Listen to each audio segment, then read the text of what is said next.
Come over by the Vurb truck. It's okay, I'm just doing like an interview for like what is going down. Alright? Okay, cool.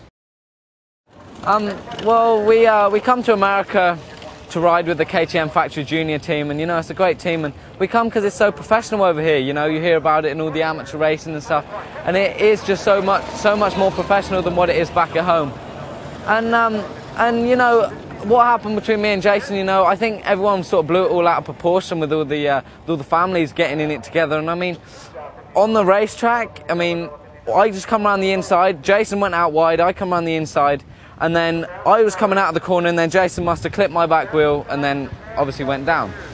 And you know, I mean, that's racing and that's what happens.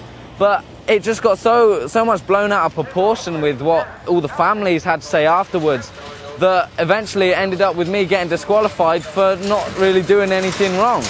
And that's what I don't really understand it, but you know, I can't thank KTM enough for doing what they've done, you know. Everything's been so professional with the way that they've helped me out and everything, with coming over from Europe to racing over here in the amateur series over here. And all I can say is that I'm looking forward to World Mini in a few weeks, and you know, we're just going to put our head down and work harder and, you know, see what happens there.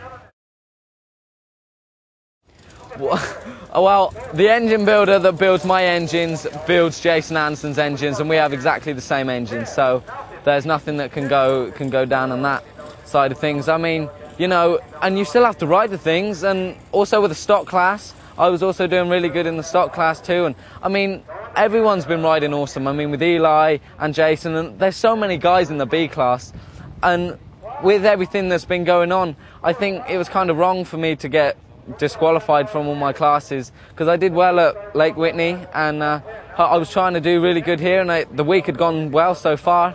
And as I said, you know, we didn't even really come together. Jason must have just clipped my back wheel and went down, and you know, that's what happens out there. But the parents just blew it all out of proportion, and it just takes the fun out of racing, you know. And we come here because it's so much more professional, and then we get this, and you know, it just kind of spoils it, really. Yeah, I mean, Jason and everyone had the opportunity, and Derek Rogers and Tommy Week, and I mean, we all get along really good, I think, and you know, we all park under the KTM semi, and everything was going really good. And it was just it all sort of blew out of proportion after that race, and I don't really know what else to say. I don't know, I think I don't know what's going to happen to the team. I mean, it seems to have split up a little bit, but you know, Devin Mitchell from KTM, she's put in 100% for everyone, and I think she deserves, you know, a great thanks, you know. And everyone down there, they have tried their best, and you know, we're going to get this in amateur racing with all the competition and stuff. And I think we're just going to put our head down and see what happens at World Mini, and then can't wait until we go pro.